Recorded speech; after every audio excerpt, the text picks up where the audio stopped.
వీళ్ళంతా కలిసి లక్ష్మికి పెళ్ళైనట్టు బయటికి లాగి లక్ష్మి తప్పుడు మనసులా నిలబెట్టాలనుకుంటున్నారు. ఇప్పుడు నేను ఏదో ఒకటి చెయ్యాలి, ఏం చేయాలి అని యమున ఆలోచిస్తూ ఉంటుంది. లక్ష్మి నిన్నే అడిగేది, నాకు తెలియకుండా నువ్వేం చేస్తున్నావు అని అంబిక అంటూ ఉంటుంది. ఇక అప్పుడే యమున సడన్ గా ఫిట్స్ వచ్చి పడిపోయినట్టు విహారికి కనిపిస్తూ ఉంటుంది. అమ్మా అని చెప్పి విహారి సడన్ గా వచ్చి యమునను పట్టుకుంటాడు. ఇక కనక మహాలక్ష్మి ఏడుస్తూ అమ్మగారు మీకేం కాదమ్మగారు అని చెప్పి అంటూ ఉంటుంది. పండు నువ్వు వెళ్ళి మంచినీళ్ళు తీసుకురా అని చెప్పి వసుధ అంటుంది. ఇక పండు వెళ్ళి మంచినీళ్ళు తీసుకురావడంతో కనక మహాలక్ష్మి యమునకు మంచినీళ్ళు తాపిస్తూ ఉంటుంది. అమ్మ ఇప్పుడు ఎలా ఉందమ్మా అని విహారి అడుగుతుంటాడు. ఇప్పుడు పర్వాలేదు నాన్న అని చెప్పి యమున చెప్తుంది. లక్ష్మి మేము అడిగిన ప్రశ్నకు సమాధానం చెప్పవేంటి అని సహస్ర అంటూ ఉంటుంది. ఈ రోజు నువ్వు సమాధానం చెప్పకుండా నేను వదిలేది లేదు అని సహస్ర అంటూ ఉంటే విహారి కోపంగా పైకి లేచి, సహస్ర ఏం చేస్తున్నావో నీకు అర్థమవుతుందా? ఆ అమ్మాయి పూజలు చేస్తే ఏంటి, పునస్కారాలు చేస్తే నీకేంటి? లక్ష్మి అమ్మకు తోడుగా ఉంటుంది, తన పని తను చేసుకుంటూ పోతుంది. ఇంట్లో వాళ్ళు అడగకుండానే అన్ని పనులు చేస్తుంది. అందరికీ వంట చేసి అందరికీ వడ్డిస్తుంది. ఇక అంతకన్నా ఏం కావాలి? వాటి గురించి ఎప్పుడూ మాట్లాడలేదు. ఆ అమ్మాయి పూజ చేస్తే ఆ విషయం గురించి ఇంటిల్లు పాది కలిసి ఎందుకు ఆ అమ్మాయిని నిలదీస్తున్నారు? ఆ అమ్మాయిను అలా ఇబ్బంది పెట్టడం కరెక్ట్ కాదు. అసలు మీలో ఒక్కరికైనా సెన్స్ ఉందా అని చెప్పి విహారి అడుగుతుంటాడు. అవునక్క, లక్ష్మి పూజలు చేసుకుంటే మనకెందుకు, ఇంకేమైనా చేసుకుంటే మనకెందుకు, మనకు కావాల్సిన పనులు చేసి పెడుతుంది. ఈ విషయాన్ని ఇంతటితో వదిలేస్తే మంచిది అని చెప్పి వసుధ అంటుంది. అమ్మా మనం లోపలికి వెళ్దాం పదా అని విహారీ అంటాడు. పండు నువ్వు అమ్మకు జ్యూస్ తీసుకురా అని విహారీ చెప్తాడు. విహారీ కనక మహాలక్ష్మి ఇద్దరు కలిసి యమునను లోపలికి తీసుకెళ్తారు. ఇక విహారీ కోప్పడిగేసరికి సహస్ర టెన్షన్ పడుతూ ఉంటుంది. అంబిక, సహస్ర మీ ఇద్దరికి ఒకటే విషయం చెప్తున్నాను. లక్ష్మిపై మీ కోపం ఉండుండొచ్చు. ఆ కోపంతో దేన్నైనా తెగేదాకా లాగితే ఇలానే జరుగుతుంది. విహారీ ఇప్పుడు సీరియస్గా కోపడ్డాడు. ఇంకొకసారి ఇలా రిపీట్ అవ్వకుండా చూసుకో. నువ్వు అప్పుడప్పుడు విహారీకి నచ్చని పనులు ఇలానే చేస్తున్నావు అని వసుధ చెప్తూ ఉంటుంది. అంటే ఏంటి వసుధ, కూతురు విహారీకి నచ్చని పనులు చేస్తుందా? విహారీ అందుకే కోపడ్డా అని పద్మాక్షి అంటుంది. అక్క నేను చెప్పేది కాస్త అర్థమయ్యేలా విను. అక్క వాళ్ళిద్దరూ పెళ్లి చేసుకోబోయే వాళ్ళు, కలిసి జీవించాలనుకునే వాళ్ళు. వాళ్ళిద్దరి మధ్య ఆప్యాయతలు ఉండాలి కానీ అపార్థాలు రాకూడదు. వాళ్ళిద్దరు పెళ్లి సక్రమంగా జరగాలంటే గనక ఇలాంటి గొడవలకి పోకుండా ఉండడమే మంచిది. ఇలాంటి అనవసరం ఉపన్యాసాలు చేసి విహారీ దృష్టిలో చెడు కావద్దని చెప్తున్నాను. ఆ తర్వాత మీ ఇష్టం అని చెప్పి వసుధ అక్కడి నుండి వెళ్ళిపోతుంది. వసుధ పిన్ని కరెక్టేనేమో అమ్మ, కొన్ని విషయాలు చూసి చూడనట్టు పోవడం మంచిదేమో, లేకపోతే విహారీ బావుకు నేను చెడ్డదాన్ని అవుతాను అని సహస్ర అక్కడి నుండి వెళ్ళిపోతుంది. ఈ విహారీ వెనుక లక్ష్మి వెనుక ఏదో జరుగుతుంది. అది ఏంటో లాగి మీ అందరి ముందు బయట పెట్టే వరకు నేను నిద్రపోను అని అంబిక మనసులో అనుకుంటుంది. ఇక మరోవైపు విహారీ కనక మహాలక్ష్మి యమునను రూమ్లోకి తీసుకొస్తారు. అమ్మ నువ్వు రెస్ట్ తీసుకో, నేను డాక్టర్ని పిలుచుకొస్తాను అని విహారీ అంటారు. ఇక విహారీ బయటికి వెళ్ళగానే అమ్మ ఇలానే కూర్చోండి, నేను వెళ్ళి నిమ్మరసం తీసుకొస్తాను, మీరు బాగా నీరసంగా ఉన్నారు అని కనక మహాలక్ష్మి చెప్తూ ఉంటుంది. ఇక కనక మహాలక్ష్మి వెళ్తూ ఉంటే యమున కనక మహాలక్ష్మి చేతిని పట్టుకుంటుంది. నాకు నీరసము లేదు, నిమ్మరసము అవసరం లేదు యమున అంటుంది. మరి మీరు కళ్ళు తిరిగి పడిపోయారు కదమ్మా అని చెప్పి కనక మహాలక్ష్మి అడుగుతుంటుంది. నేను అలా చేసి ఉండకపోతే వాళ్ళంతా కలిసి నిన్ను చీల్చి చెండాడేసేవాళ్ళు, నిజం చెప్పే వరకు వదిలేవాళ్ళు కాదు అని యమున చెప్తూ ఉంటుంది. ఇక కనక మహాలక్ష్మి కంటతడి పెట్టుకుని థ్యాంక్ యూ అమ్మ, థ్యాంక్ యూ సో మచ్ అని చెప్పి యమునకు చెప్తూ ఉంటుంది. నువ్వు ఇలా రా పైకి కూర్చో అని చెప్పి యమున అంటుంది. ఇక ఇప్పటి వరకు యమున కనక మహాలక్ష్మిని మధ్య జరుగుతుందంతా కూడా విహారీ వింటూ ఉంటాడు. చూడు లక్ష్మి, పెళ్ళంటే 3 ముళ్ళు 7 అడుగులు అర్థం కాదు. మన గుండెల మీద వేలాడే మంగళసూత్రమే కాదు. పెళ్లితో మన కాళ్ళకు చుట్టుకునే మెట్టెలు శాశ్వతంగా కాదు. పెళ్ళంటే భర్త నీడలో బ్రతకడం, భర్త కోసం బ్రతకడం, భర్తతో అభిమానం పంచుకుంటూ కలకాలం బ్రతకడం. అవేమీ లేని నాడు మన మెడలో వేలాడే 10 గ్రాముల మంగళసూత్రం కూడా 10 టన్నుల బరువులా అనిపిస్తుంది. అది తెలుసా నీకు? భర్త మన పక్కన లేనప్పుడు మంగళసూత్రాలకు కూడా విలువ లేదు. అలాంటప్పుడు ఇలాంటి మంగళసూత్రాల్ని వేలాడేసుకుని ఎందుకు తిరుగుతున్నావు? నిన్ను గాలికి వదిలేసిన వాడి గురించి ఇంకా ఎందుకు ఆలోచిస్తున్నావు? వాడి గురించి నువ్వు ఎందుకు పూజలు వ్రతాలు చేస్తున్నావు?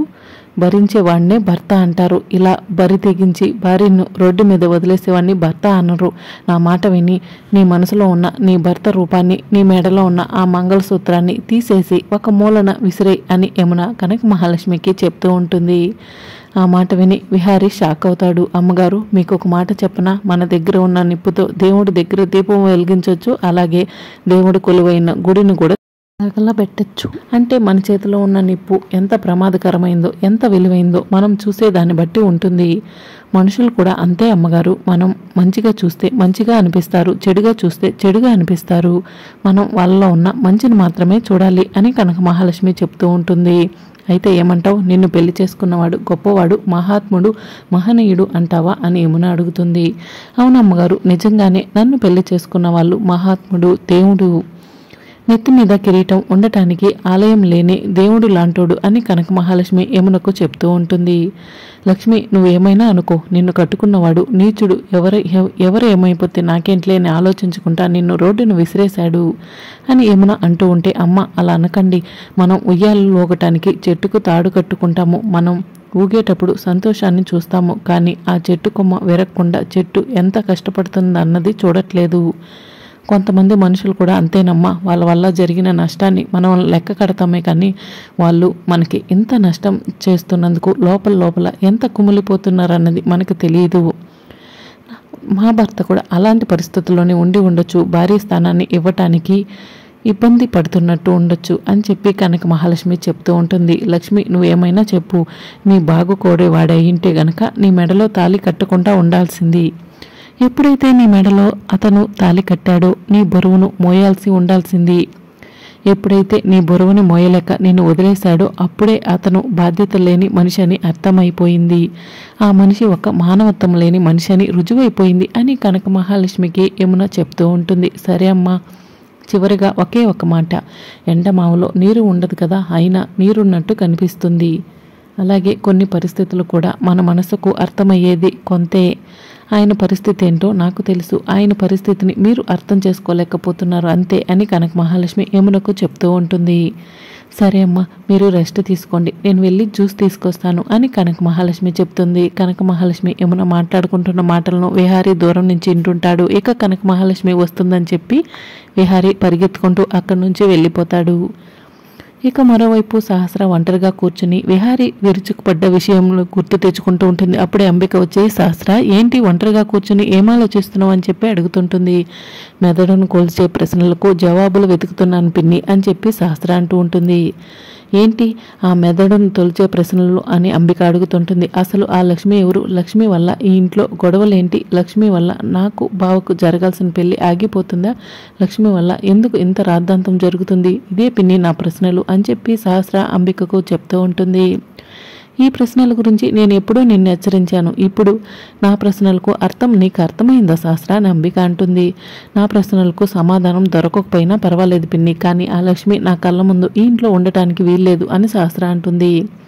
నువ్వు చెప్పింది కరెక్ట్ సహస్ర, లక్ష్మిని ఇంట్లో నుంచి బయటికి పంపిస్తేనే మనకి ఎప్పటికీ ఎలాంటి ప్రాబ్లం ఉండదు అని అంబిక అంటుంది. పిన్ని, ఈ విషయం నువ్వే నాకు సహాయం చేయాలని సహస్ర అడుగుతూ ఉంటుంది. ఇక అంబిక కాసేపు ఆలోచించి సహస్రకు ఏదో చెప్తూ ఉంటుంది. అదంతా మనకు వినిపించదు. పిన్ని, నువ్వు సూపర్, ఈ ఐడియాతో లక్ష్మిని శాశ్వతంగా ఈ ఇంటి నుంచి దూరం చేయొచ్చు, కానీ ఈ విషయంలో కూడా నువ్వు నాకు ఒక సహాయం చేయాలి పిన్ని అని సహస్ర అంటుంది. ఏంటో చెప్పు సహస్ర అని అంబిక అంటుంది. రేపు నువ్వు ఏం చేస్తావో తెలియదు, ఉదయం నుంచి సాయంత్రం వరకు బావ ఇంటికి రాకుండా నువ్వే చూసుకోవాలి. అప్పుడు లక్ష్మి విషయంలో మేం చేయాలనుకున్న పని మేం చేస్తాం అని సహస్ర చెప్తుంది. సరే సహస్ర, నేను చూసుకుంటాను ఆ విషయం గురించి అని చెప్పి అంబిక చెప్తూ ఉంటుంది. సరే పిన్ని, థ్యాంక్ యూ సో మచ్ అని చెప్పి అంబికకు సహస్ర షేక్ హ్యాండ్ ఇచ్చి హగ్ చేసుకుంటుంది. సహస్ర అక్కడి నుండి వెళ్ళిపోగానే అంబిక సుభాష్కి ఫోన్ చేస్తుంది. చెప్పు అంబిక అని సుభాష్ అంటుంటాడు. రేపు ఉదయం కల్లా 10 కొత్త కంపెనీలని సృష్టించాలి, 10 బిజినెస్ పర్సన్స్ కూడా అరేంజ్ చేయాలి అని చెప్పి అంబిక చెప్తూ ఉంటుంది. సరే అంబిక, అరేంజ్ చేస్తాను, కానీ ఎందుకు అని సుభాష్ అడుగుతుంటాడు. ఎందుకంటే రేపు ఉదయం నుంచి సాయంత్రం వరకు విహారీ ఇంటికి రాకూడదు. మనకి ఆఫీస్లో విహారీ అనే శత్రువు ఎలా ఉన్నాడో ఇంట్లో కూడా లక్ష్మి అనే శత్రువు ఉంది. లక్ష్మిని శాశ్వతంగా ఇంటి నుండి బయటకు పంపించడం కోసం విహారీ ఇంటికి రాకుండా నువ్వు చూసుకోవాలి అని చెప్పి అంబిక అంటూ ఉంటుంది. సరే అంబిక, ఆల్ ది బెస్ట్ అని చెప్పి సుభాష్ ఫోన్ కట్ చేస్తాడు. ఒసే లక్ష్మి, అమాయకంగా కనిపించే నువ్వు శాశ్వతంగా ఇంటి నుండి బయటికి వెళ్ళిపోబోతున్నావే అని చెప్పి అంబిక మనసులో అనుకుంటూ ఉంటుంది. ఇక మరోవైపు మార్నింగ్ అవుతుంది. అందరూ కూడా టిఫిన్ చేస్తూ ఉంటారు. లక్ష్మి పండు అందరికీ వడ్డిస్తుంటారు. ఒసే లక్ష్మి, నిన్ను శాశ్వతంగా ఇంటి నుండి బయటికి పంపించబోతున్నాను. ఈ రోజుతో నీ పీడ విరగడవుతుంది అని చెప్పి సహస్ర మనసులో అనుకుంటూ ఉంటుంది. మరి రాబోయే ఎపిసోడ్లో ఏం జరుగుతుందో తెలుసుకోవాలనుకుంటున్నారా? అయితే ఛానల్ని సబ్స్క్రైబ్ చేసుకోండి.